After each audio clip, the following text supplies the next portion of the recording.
Wherever you go, whatever you do, throw a little at it. Omax, Vest and Briefs. அனைவருக்கும் இதயத்தின் பொங்கல் நல்வாழ்த்துக்கள். பொங்கலோ பொங்கல்.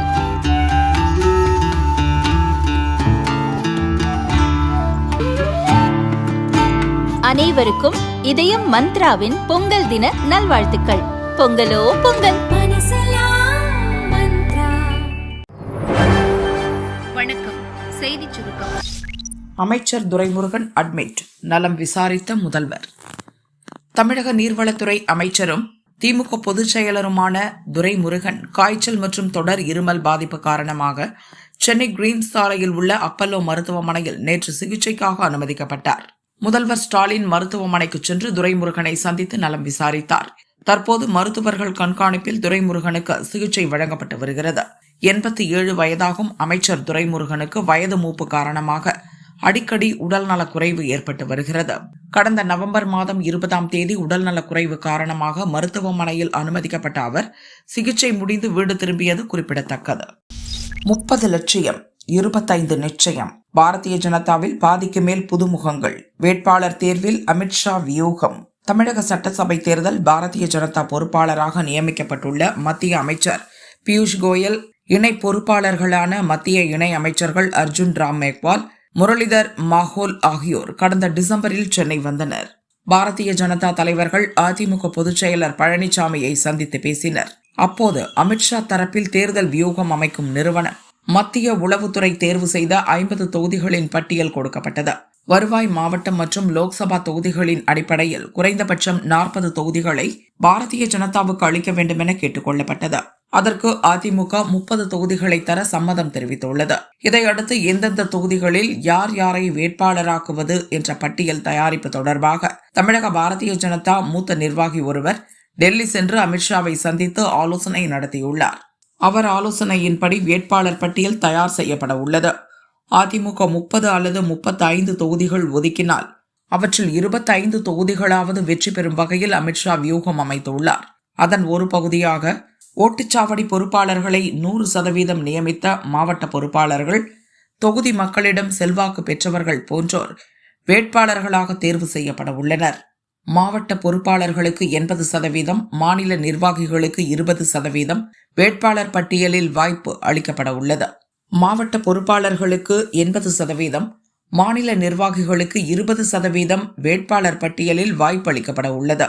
குறிப்பாக 2 அல்லது 3 முறை தோல்வியடைந்தவர்கள், MP, MLA, கவர்னர், மத்திய அமைச்சர் போன்ற பதவிகளை வகித்தவர்கள் போன்றவர்களுக்கு தேர்தலில் போட்டியிட வாய்ப்பு வழங்கப்படுவது குறைவுதான்.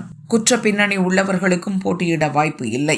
இதெல்லாம் கருத்தில் கொண்டு பாரதிய ஜனதா சார்பில் பலமான வேட்பாளர்கள் நிறுத்தப்பட உள்ளனர். அவர்களை தேர்வு செய்யும் பணியும் அமித்ஷா நேரடி பார்வையில் துவங்கியுள்ளது. பாரதிய ஜனதா போட்டியிடும் தொகுதிகளில் 50% கட்சி கொள்கைகளை பாரம்பரியமாக பின்பற்றுவதோடு கட்சி நடத்திய போராட்டங்கள், ஆர்ப்பாட்டங்களில் பங்கேற்கும் புதுமுகங்களுக்கு ஒதுக்க கட்சி மேலிடம் முடிவு செய்துள்ளது. மீதமுள்ள தொகுதிகள் கட்சி வளர்ச்சியில் ஈடுபடும் மூத்த நிர்வாகிகளுக்கு வழங்கப்படும் என பாரதிய ஜனதா தரப்பில் தெரிவிக்கப்பட்டுள்ளது. ஒரே அடியில் சிக்ஸர் தூக்கிய பழனிசாமி. மகளிருக்கு ரூபாய் 2000 அறிவிப்பு பின்னணி. திமுக அலறுவது ஏன்? அதிமுக செய்த தந்திரம். சட்டசபை தேர்தலுக்கான வாக்குறுதிகள் அடங்கிய முதல் பட்டியலை அதிமுக பொதுச் செயலாளர் பழனிசாமி நேற்று சென்னையில் வெளியிட்டார். அதில் மகளிருக்கு மாதம் 2000 ரூபாய், ஆண்களுக்கும் இலவச பஸ் பயணம் உட்பட 5 முக்கிய அறிவிப்புகள் இடம்பெற்றிருந்தன. இப்போது மகளிர் உரிமை தொகை என்ற பெயரில் திமுக அரசு பெண்களுக்கு தலா 1000 ரூபாய் வழங்கி வருகிறது. இதை அப்படியே டபுளாக்கி குலவிளக்கு திட்டம் என்ற பெயரில் வழங்கப் போவதாக பழனிசாமி அறிவித்தார். இப்படி ஒரு அறிவிப்பை பழனிசாமியிடமிருந்து இந்த நேரத்தில் யாரும் எதிர்பார்க்கவில்லை. திடீரென முக்கிய வாக்குறுதிகளை முன்கூட்டியே அறிவித்திருக்கிறார். இந்த அறிவிப்பின் பின்னால் திமுகவை திணறடிக்கும் பழனிசாமியின் தந்திரம் இருப்பதாக அதிமுக மூத்த தலைவர்கள் தெரிவிக்கின்றார்கள். அவர்கள் கூறியது: அதிமுக தேர்தல் அறிக்கை தயாரிக்க அமைக்கப்பட்ட குழு தமிழகம் முழுதும் பயணம் செய்து கட்சியினர், சாதாரண மக்களிடம் ஆலோசனைகளை கேட்டு வருகிறது. தேர்தல் அறிக்கை தயாரிக்கும் முன்பே அவசரமாக மகளிருக்கு 2000 ரூபாய், ஆண்களுக்கு இலவச பஸ் போன்ற முக்கிய வாக்குறுதிகளை பழனிசாமி அறிவித்துள்ளார். காரணம், 20ஆம் தேதி துவங்கும் தமிழக சட்டசபை கூட்டத்தொடரில் கவர்னர் உரை மீதான விவாதத்துக்கு பதிலளித்து பேசும்போது மகளிர் உதவித்தொகையை 1000 1500 ரூபாயாக உயர்த்துவது, அனைத்து நகர பஸ்களிலும் ஆண்களுக்கு இலவச பஸ் பயணம் போன்ற அறிவிப்புகளை முதல்வர் ஸ்டாலின் வெளியிட இருக்கிறார். அதை உறுதிப்படுத்துவது போல கடந்த 11ஆம் தேதி திண்டுக்கல்லில் நடந்த பொங்கல் விழாவில் பேசிய திமுக அமைச்சர் பெரியசாமி, விரைவில் பெண்களுக்கு இனிப்பான செய்தி வரும், பொங்கலை ஒட்டி முதல்வர் அறிவிப்பார் என்றார். மகளிர் உதவித்தொகை 1500 ரூபாயாக உயரப் போகிறது என்பதைத்தான் இனிப்பான செய்தி என்று அமைச்சர் கூறியதாக சமூக வலைதளங்களில் திமுகவினர் பதிவிட்டு வந்தனர். இந்நிலையில்தான் பழனிசாமி திடீர் அறிவிப்பை வெளியிட்டுள்ளார். மகளிர் உதவித்தொகையை திமுக அரசு 1500 ரூபாயாக உயர்த்த இருப்பதை அறிந்துதான் அதிமுக ஆட்சிக்கு வந்தால் பெண்களுக்கு மாதந்தோறும் 2000 ரூபாய் வழங்கப்படும் என்று பழனிசாமி அதிரடியாக அறிவித்தார். இதை சற்றும் எதிர்பார்க்காத திமுக தலைமை இப்போது குழப்பத்தின் உச்சியில் தவிக்கிறது. மகளிர் உதவித்தொகையை இப்போதே 1500 ரூபாயாக அதிகரிப்பதா, அல்லது 2000 ரூபாயாக அதிகரிப்பதா, அல்லது ஆட்சிக்கு வந்தால் 2500 ரூபாய் தருவோம் என்று வாக்குறுதி அளிப்பதா என தீவிர ஆலோசனையில் திமுக இறங்கிவிட்டது என்று அதிமுக மூத்த தலைவர்கள் கூறினர். இந்திய நகரங்களை தாக்க குறி, வங்கதேச பயங்கரவாதிகள் பகீர். நாடு முழுவதும் உஷார் நிலை, உளவுத்துறை எச்சரிக்கை.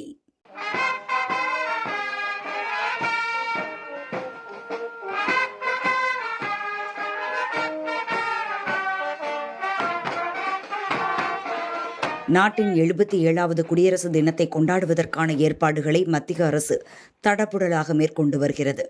டில்லியில் உள்ள கடமை பாதையில் முப்படைகளின் அணிவகுப்பு, மாநிலங்களின் அலங்கார ஊர்திகளின் அணிவகுப்பு கோலாகலமாக நடைபெற இருக்கிறது. இதற்கான அணிவகுப்பு ஒத்திகையில் முப்படை வீரர்களும் ஈடுபட்டு வருகின்றனர். இந்த நிலையில் குடியரசு தின கொண்டாட்டத்தை சீர்குலைக்க பயங்கரவாதிகள் சதித்திட்டம் தீட்டி வருவதாகவும், டில்லி போன்ற நகரங்களை அவர்கள் குறிவைக்கக்கூடும் என்றும் உளவுத்துறை எச்சரிக்கை விடுத்திருப்பது பதற்றத்தை ஏற்படுத்தியுள்ளது. இதுகுறித்து உளவுத்துறை வட்டாரம் கூறியதாவது: குடியரசு தினத்தையொட்டி வங்கதேச பயங்கரவாத கும்பல்கள் காலிஸ்தான் பயங்கரவாத கும்பல்களிடமிருந்து நாட்டுக்கு அச்சுறுத்தல் ஏற்பட வாய்ப்புள்ளது. வங்கதேசத்தில் இந்தியாவுக்கு எதிராக செயல்படும் பாகிஸ்தான் ஆதரவு பயங்கரவாதிகள் நாட்டை குறிவைக்கக்கூடும்.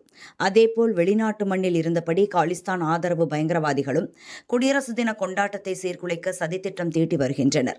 இவர்கள் உள்ளூரில் ஆக்டிவாக இருக்கும் கேங்ஸ்டர்களை தொடர்பு கொண்டு சதித்திட்டம் தொடர்பாக பேசியுள்ளனர். குறிப்பாக டெல்லி, பஞ்சாப், ஹரியானா, உத்தரப்பிரதேசம், ராஜஸ்தான் மாநிலங்களிலிருந்து இந்த காலிஸ்தான் ஆதரவு கேங்ஸ்டர் கும்பல்கள் தீவிரமாக செயல்பட்டு வருகின்றன.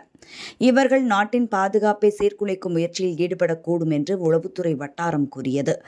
இதையொட்டி தலைநகர் டெல்லி உட்பட நாட்டின் அனைத்து முக்கிய நகரங்கள் மற்றும் வழிபாட்டு தலங்கள், சுற்றுலா தலங்கள், bus stand, railway station, airport உட்பட மக்கள் கூடும் இடங்களில் பாதுகாப்பு ஏற்பாடுகளை பலப்படுத்த மத்திய அரசு அறிவுறுத்தியுள்ளது.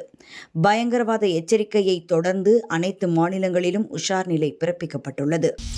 தமிழகத்தில் நடப்பது சர்வாதிகார ஆட்சியா? இந்து முன்னணி கேள்வி. தமிழக விவசாயிகள் பாதுகாப்பு சங்க நிறுவனர் ஈசன் முருகசாமி கைது செய்யப்பட்டதற்கு இந்து முன்னணி மாநில தலைவர் காடீஸ்வரா சுப்பிரமணியம் கண்டனம் தெரிவித்துள்ளார். அவரது அறிக்கை: தமிழகத்தில் சட்டம் ஒழுங்கு சீர்குலைந்து பிரச்சினைகள் பெருகும் சூழ்நிலையில் மக்கள் பிரச்சினைக்கு குரல் கொடுப்போரை ஒடுக்கும் வகையில் அறவழி போராட்டத்தில் ஈடுபடுவோர் மீது பொய் வழக்கு போட்டு ஆளும் திமுக அரசு கைது செய்கிறது. விவசாயிகள் பிரச்சினைக்காக குரல் கொடுக்கும் தமிழக விவசாயிகள் பாதுகாப்பு சங்க நிறுவனர் ஈசன் முருகசாமியை பொய் புகாரின் அடிப்படையில் கைது செய்துள்ளது மிகவும் கண்டிக்கத்தக்கது. மக்கள் பிரச்சினைகளுக்காக ஜனநாயக ரீதியில் போராடுவது அரசியலமைப்பு சட்டம் தந்த அடிப்படை உரிமை. அந்த உரிமையை பறிக்கும் வகையில் போராடுவோரை மிரட்டி ஒடுக்கும் வகையில் கைது செய்வதை பார்த்தால் தமிழகத்தில் நடப்பது மக்களாட்சியா, சர்வாதிகார ஆட்சியா என்ற கேள்வி எழுகிறது. அடக்குமுறைகளால் அநீதி வென்றுவிடாது என்பதை அதிகாரத்தில் உள்ளோர் உணரும் நாள் விரைவில் வரும் என காடீஸ்வரா சுப்பிரமணியம் கூறியுள்ளார். இண்டிகோ விமான நிறுவனத்திற்கு ரூபாய் 22 கோடி அபராதம். இண்டிகோ விமான நிறுவனம் கடந்த டிசம்பர் மாதத்தில் 2500க்கும் மேற்பட்ட விமானங்களை ரத்து செய்தது தொடர்பாக அந்நிறுவனத்திற்கு 22 கோடி ரூபாய் அபராதம் விதிக்கப்பட்டுள்ளது. டிஜிசிஇ எனப்படும் விமான போக்குவரத்து இயக்குநரகம் பயணியரின் பாதுகாப்பு கருதி விமான பணியாளர்களுக்கு பணி நேர கட்டுப்பாடுகளை விதித்தது. இதன்படி விமானி மற்றும் பிற ஊழியர்களுக்கு வாரத்திற்கு 48 மணி நேர ஓய்வு வழங்க வேண்டும். இரவு நேரத்தில் ஒரு விமானி 2 முறை மட்டுமே தரையிறங்க அனுமதி போன்ற கட்டுப்பாடுகள் விதிக்கப்பட்டன. இதை சமாளிக்க முடியாமல் இண்டிகோ நிறுவனம் திணறியது.